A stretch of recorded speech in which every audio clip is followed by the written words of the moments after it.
Thank you for joining us this morning. Today we're going to be talking about designing your future workplace and who you need to get involved. So when we go and we actually design a workplace, it's not something that we get to do very often because our workplace leases in our office environments usually are on a 5 to 10 year lease term. And so at the end of that, a lot of clients will either re-sign that lease term again and refresh the space and just continue to lease it. And occasionally you might actually look to go and find a new location. And so then you've got this whole opportunity to go and start from scratch and actually design your new workplace environment. And so when we start looking at that, there's a few things that we want to consider. And now that we've all been through the global pandemic, it's actually changed a lot of the reasons that we actually go to work, how we interact, where we actually need to perform work, and the type of work that we perform and where we perform it. So this is a really good opportunity for us to completely re-examine what our workplace environments are there to do for us and how we actually then want them to be created for us going into the future. So one of the first things that I recommend that people do when they're actually going through this process is that you engage with your people. And there are a number of different people within your organization that I believe that you should be involving in this process and getting them to contribute to the thought leadership and the design and the overall functionality of how your workplace is actually going to operate.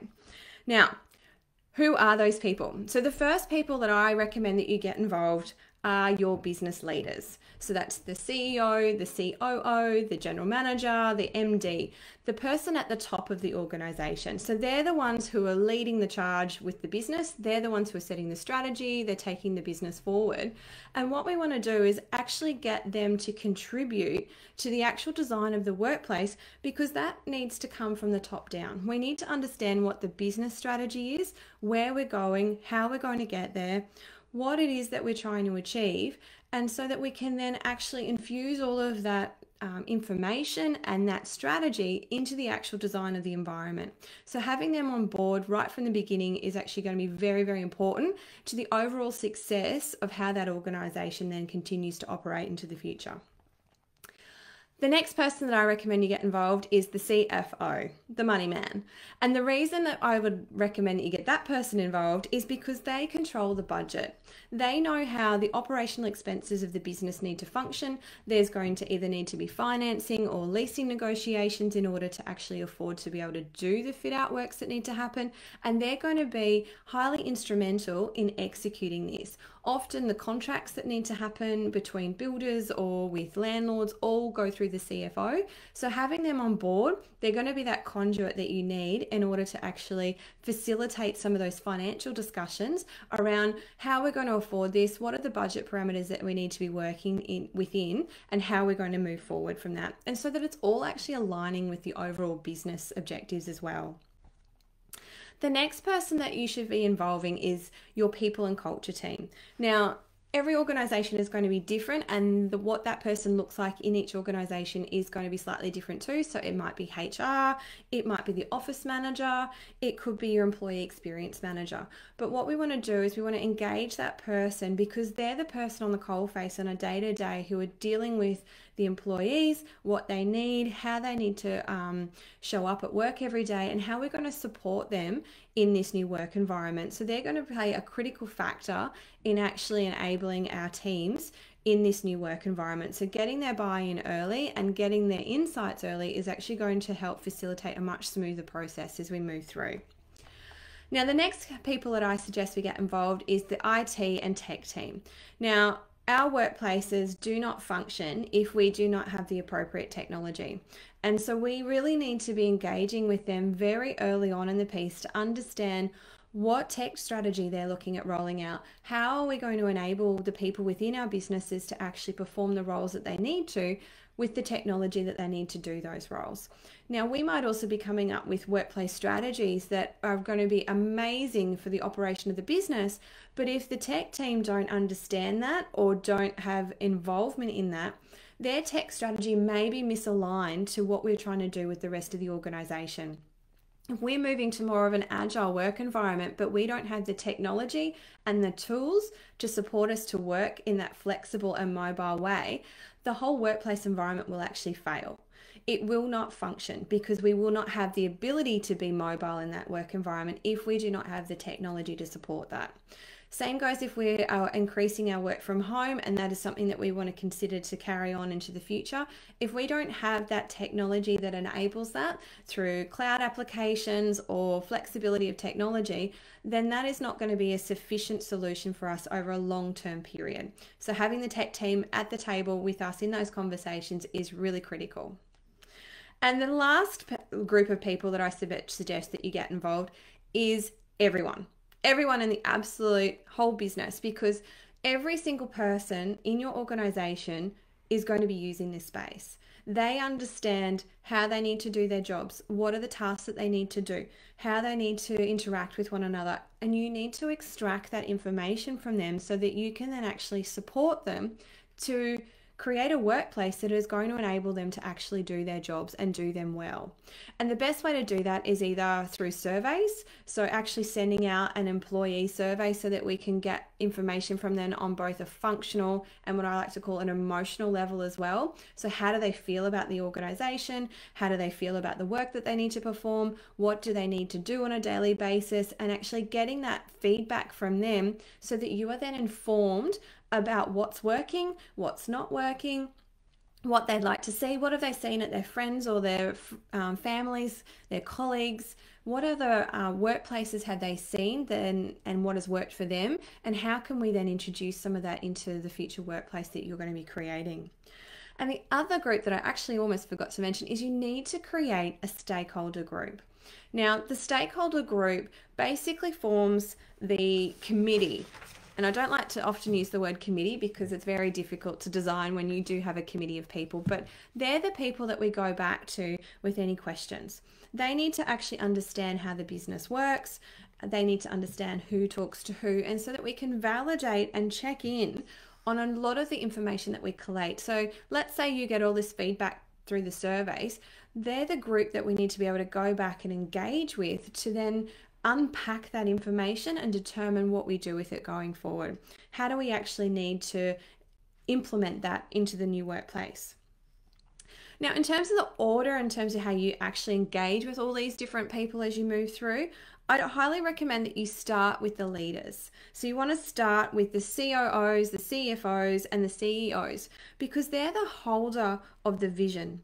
You want to also include the people and culture team in that. And so we want to do that as almost like a really holistic meeting as a kickoff to really dig deep into who the organization is. Because when we understand what the vision of the organization is, what the success measures are going to be for this project, what our budget is, how we're going to actually deliver this, and what the program is that needs to sit around it, they're all of the control factors that need to be established from the outset of any project so that we actually know where we're going, what we need to achieve, and how we're going to get there. So having all of those people at the table from a very early on is actually going to set that foundation and give us a really clear objectives of how we're going to move through to the completion. We also want to understand from this that our workplace is an experience, and this is why the people and culture team really need to be involved throughout this whole process. Our workplaces are actually an asset. They are the container. They are the envelope that enables us as individuals to go to work on a daily basis and to be able to perform the roles and the responsibilities that we need to as an employee. And all of that comes down to our experience.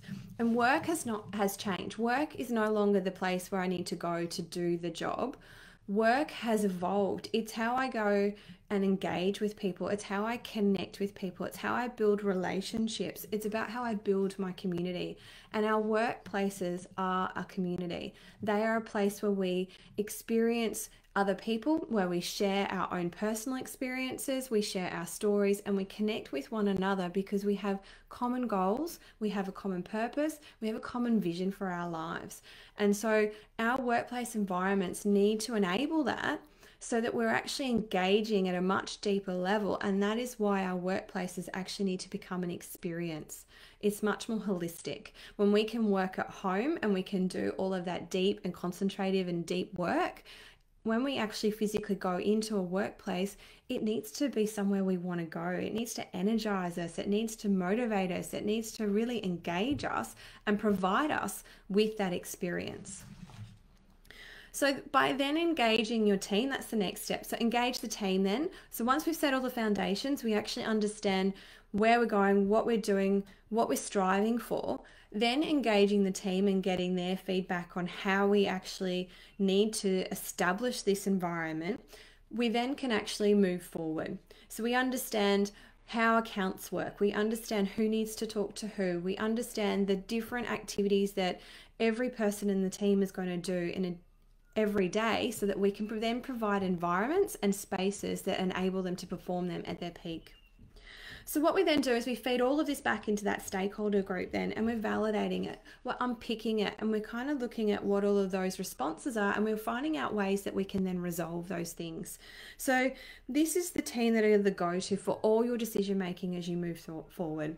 They are the ones that we feed everything back into. We have those discussions and we work out what it is that we're actually going to action and what it is that we're going to leave behind as we move forward. So creating your new workplace is really that opportunity, and it really comes when you can unpack your whole business. And what you'll probably find is you might actually learn new things about your organization, and which ultimately creates a much better workplace for you, and it enables the dynamics that exist in your business. Now, one thing I want everyone to be really aware of is that your business is unique. There are no two businesses that are exactly the same. You might be in the same industry, but the way that you operate your business, the purpose that you have, the values that you hold, the people that work there, the departments that you have, the structure of those departments, the clients that you have, these are all the elements that make your business highly, highly unique. And your space actually enables all of these things to operate. It enables your people to interact, it enables your people to perform. And so by actually considering how your environment then is actually supporting that, is actually what then will create that much more holistic experience of your workplace. So as I said, the pandemic has actually really given us an opportunity to completely reevaluate how we work in our businesses. So if you want some conversation starters to help with these conversations within your organization, jump over to the COMUNiTI website and go to Returning to the Workplace. There's a toolkit that we've created there.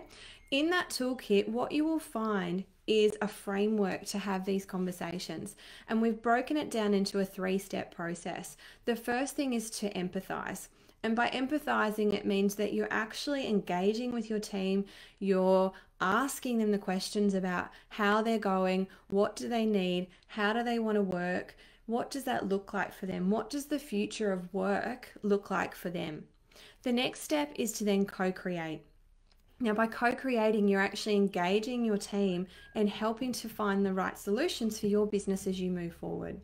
And when you can then co-create what that new reality looks like, you can then begin to create a workplace environment that supports and enables that to occur.